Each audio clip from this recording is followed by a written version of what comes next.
उसको दोबारा हमने बोला, हमने उनसे बुला के बात भी की। हमने बोला भई आप भी इंजीनियर हो, हम भी इंजीनियर हैं, इस तरीके से बोलना उचित नहीं है। तो हमारी भूमि को आप इस प्रकार से वन में बाहर के विकास के लिए कन्वर्ट करते रहेंगे तो हमारे जिले को संकट पैदा होगा। बीज निगम जो बाहर जाने का चल रहा था उसको हमने रुकवा दिया है।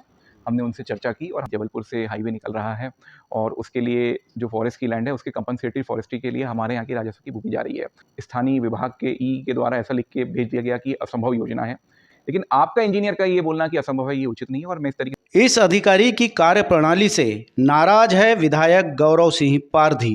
कटंगी विधायक के किस प्रोजेक्ट के आड़े आ रहे हैं कार्यपालन यंत्री, खास चर्चा में किए खुलासा, बीज विकास निगम को रोकने की दी जानकारी। अभी तक विपक्ष के विधायक और नेताओं को प्रशासनिक अधिकारियों से गिले शिकवे बताकर रोष में देखा गया है, लेकिन सत्ता पक्ष के कटंगी विधायक गौरव सिंह पारधी को भी एक मामले में अधिकारी से बेहद शिकायत है, जिसको लेकर विधायक पारधी ने कार्यपालन यंत्री को नसीहत का पाठ भी पढ़ा दिए हैं। लेकिन कटंगी विधायक की नाराजगी की अदावत भी बड़ी शालीन है, जो किसी बड़ी हलचल से पहले की खामोशी की तरह लग रही है। बहरहाल बात करें विधायक पारधी की नाराजगी की तो दरअसल यह खुलासा खुद विधायक गौरव सिंह पारधी ने मीडिया प्लस से खास चर्चा में किए हैं। यहाँ उन्होंने बताया कि नई सिंचाई परियोजना स्टॉप डैम बनाने, राजीव सागर बांध से इंटरलिंकिंग कनेक्टिविटी, पेयजल सहित अन्य प्रोजेक्ट को लेकर वे योजना बनाकर प्रदेश के मुख्यमंत्री डॉक्टर मोहन यादव से 2 बार चर्चा कर चुके हैं, ताकि उनके क्षेत्रवासियों को बेहतर से बेहतर सुविधाएं मिल सके। लेकिन राजीव सागर परियोजना के कार्यपालन यंत्री उसे असंभव योजना बताकर शासन को पत्र लिखकर क्षेत्र की बेहतरी के प्रोजेक्ट पर अड़ंगा ला रहे हैं, जिस पर उनके द्वारा कार्यपालन अधिकारी को नसीहत देते हुए समझाइश दे दी गई है। वहीं गौरव सिंह पारधी कार्यपालन अधिकारी की कार्यप्रणाली से नाराज भी दिखाई दे रहे हैं। साथ ही विधायक गौरव सिंह पारधी ने एक और पेचीदा मुद्दे पर कहे कि वे अन्य जिलों में निर्माण कार्य के बदले राजस्व की भूमि वन क्षेत्रों में नहीं जाने देंगे, वरना भविष्य में राजस्व की भूमि का संकट हमारे सामने होगा, जिसकी रोकथाम के लिए वे चुनाव जीतने के बाद से ही प्रयास कर रहे हैं और इस गंभीर मसले पर पूर्व और वर्तमान कलेक्टर से भी चर्चा करते आ रहे हैं।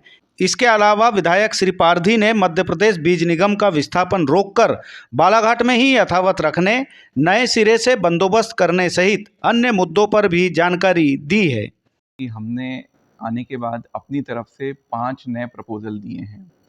मैं आपको बताना चाहूँगा कि राजीव सागर परियोजना जो रही, सीते कसा जिसके लिए उपयोग करते हैं, 1975 की स्वीकृति की परियोजना है। उसके बाद से हमारे क्षेत्र में कोई नई सिंचाई की परियोजना नहीं आई।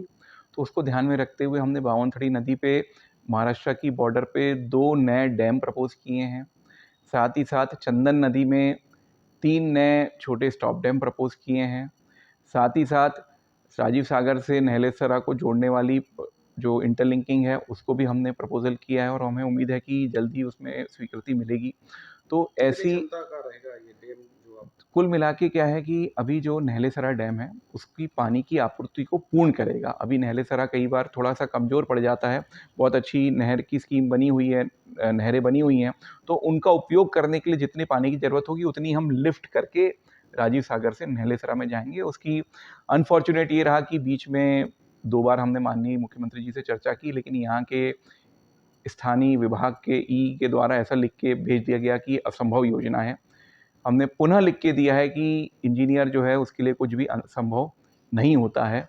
हमने पुनः उनको अवलोकन करने बोला है और हमको पूर्ण विश्वास है कि ये असंभव नहीं है, ये योजना निश्चित तौर पे की जा सकती है और इसको हम ज़रूर पूर्ण कराएँगे। इस आपका कि वो असंभव योजना बता रहे हैं, तो ये इस तरह से क्या ये अन्यायपूर्ण नहीं बातें नहीं, होती? इसलिए तो हमने उसको दोबारा हमने बोला, हमने उनसे बुला के बात भी की। हमने बोला भई आप भी इंजीनियर हो, हम भी इंजीनियर हैं, इस तरीके से बोलना उचित नहीं है।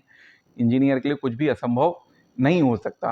भई ठीक है, आपको लिफ्ट करना है तो उसकी परियोजना बताइए, शासन को लगेगा कि संभव है तो आगे बताएगी। लेकिन आपका इंजीनियर का ये बोलना कि असंभव है, ये उचित नहीं है और मैं इस तरीके से सभी अधिकारियों से निवेदन करूँगा कि आपका सहयोग रहना चाहिए कि क्षेत्र की जनता का हो तो, और हम तो ध्यान दे ही रहे हैं, कोई दे नहीं दे। मैं अपनी तरफ से मेरा पूरा प्रयास है कि इस दिशा में कोई भी अहित ना हो। से मैं शुरू करूँगा। रेंजर कॉलेज से शुरू करें तो रेंजर कॉलेज में 2014 के बाद कोई बैच नहीं आई। तो ये नहीं कहा जा सकता कि ये 2024 का मसला है, ये 2014 से चल रहा है। बीज निगम का जो विषय रहा उसमें मैंने माननीय सेक्रेटरी साहब और सबसे चर्चा हो गई है, तो बीज निगम बाहर नहीं जाएगा। जो भी बीज निगम जो बाहर जाने का चल रहा था उसको हमने रुकवा दिया है। हमने उनसे चर्चा की और हमने बताया कि भई बालाघाट क्षेत्र जो है मध्य प्रदेश में अपने आप में एक अलग एग्रो क्लाइमेटिक ज़ोन होता है। इसकी खेती की अलग रिक्वायरमेंट है, उसी जहाँ खेती की अलग रिक्वायरमेंट रहेगी तो स्वाभाविक तौर पे बीज की अलग रिक्वायरमेंट है। तो ऐसी परिस्थिति में बीज निगम का जो जाने का चल रहा था उसको भी हमने रुकवा दिया है, हमने ही बात की थी। जहाँ तक राजीव सागर परियोजना के ऑफ़िस को जाने की जो बातें चल रही हैं, तो उसमें 2 बातें पहले तो मैं बताना चाहूँगा कि परियोजना का जो चर्चा आई है पहले तो वो सिर्फ़ ई के ऑफ़िस के जाने की है। एसडीओ यहीं रहेंगे, सब इंजीनियर यहीं रहेंगे, पूरा मैदानी अमला यहीं रहेगा। और वो चूँकि एक परियोजना थी जो कि 2015 के आसपास में पूर्ण हो चुकी है, तो उस तरीके की चर्चाएँ हैं, लेकिन क्षेत्र को किसी भी प्रकार की कोई दिक्कत नहीं होगी। इसके अलावा हम भी चर्चा में हैं, ऊपर भी हमारी ईएनसी साहब से चर्चा हुई है, माननीय एसीएस महोदय से भी चर्चा हुई है। किसी भी हालत में क्षेत्र के किसानों को किसी प्रकार की कोई दिक्कत नहीं होगी, इतना हम विश्वास दिलाना चाहेंगे। वो मैं लगभग 8-9 महीने पहले पीएस राजस्व को एक लेटर दिया कि बालाघाट के कई गाँव ऐसे हैं, जहाँ पे 1915 के बाद से बंदोबस्त नहीं हुआ है। तो हम जब कोई भी पटवारी जाता है तो उसको रेवेन्यू जो राजस्व की भूमि रहती है या अन्य भूमि है, उसको डिवाइड करने में तकलीफ जाती है। तो मेरी चिट्ठी के आधार पे ही पीएस महोदय ने यहाँ पे चिट्ठी लिखी है और उसी के आधार पे नीचे तहसीलदार तक वो चिट्ठियाँ जा चुकी हैं कि जहाँ पे बंदोबस्त की ज़रूरत है उसको किया जाए। और मैं समझता हूँ कि हम सबको मिलके उसका उपयोग करना चाहिए ताकि वस्तु स्थिति के हिसाब से गाँव की ज़मीन वहाँ पे रिफ्लेक्ट हो जाए। आपके जो प्रोसेस चल रही थी, प्रक्रिया चल रही थी बंदोबस्त को लेकर, लेकिन अध्यक्ष महोदय को भी विधानसभा में बोलना पड़ा इस बात को। अब देखिए वो तो विषय राजस्व के अधिकारियों तक आ गया है। निर्णय क्या, ऑलरेडी ऊपर से राजस्व पीएस ने निर्देश जारी कर दिए हैं, लेकिन अगर वो ज़मीन पे अमल नहीं हुए हैं इसलिए हो सकता है विधायकों ने विषय उठाया, इसलिए वजह से माननीय अध्यक्ष जी ने ये विषय सबके सामने रखा है। तो अच्छी बात है, कुल मिला के अधिकारियों के लिए एक अच्छी सूचना है कि भई जो निर्णय आ चुका है उस पे वो अमल करें। जो भूमि अधिग्रहण का भी एक मसला था कि डेवलपमेंट कहीं और होता है और मेरे द्वारा ही सबसे पहले ये विषय उठाया गया। मैं जब निर्वाचित होके आया, तो मेरे ध्यान में आया कि जबलपुर से हाईवे निकल रहा है और उसके लिए जो फ़ॉरेस्ट की लैंड है, उसके कंपनसेटरी फ़ॉरेस्ट्री के लिए हमारे यहाँ की राजस्व की भूमि जा रही है। तो तत्कालीन कलेक्टर साहब से भी मैंने चर्चा की थी। पुनः ये विषय मैंने वर्तमान कलेक्टर साहब से भी लिया है कि हमारे यहाँ की राजस्व की भूमि जो है, वो हमारे क्षेत्र के विकास के लिए रहना चाहिए। ऐसा नहीं होना चाहिए कि कहीं और निर्माण हो रहा है या विकास हो रहा है, उसके लिए हमारी राजस्व की भूमि वन में जा रही है। ऑलरेडी बालाघाट ज़िले में पेंच है, पेंच का एक हिस्सा थोड़ा-सा लगता है, बाकी कान्हा है और अन्य हमारा वन समुचित वन है। तो हमें अपनी राजस्व की भूमि को बचा के रखना पड़ेगा ताकि वो हमारे क्षेत्र के विकास में उपयोग हो। मैंने राजस्व मंत्री जी से और पीएस से भी चर्चा की थी। मैंने बताया कि हमारा क्षेत्र जो है वो माइनिंग का क्षेत्र है, काफ़ी मिनरल निकलता है।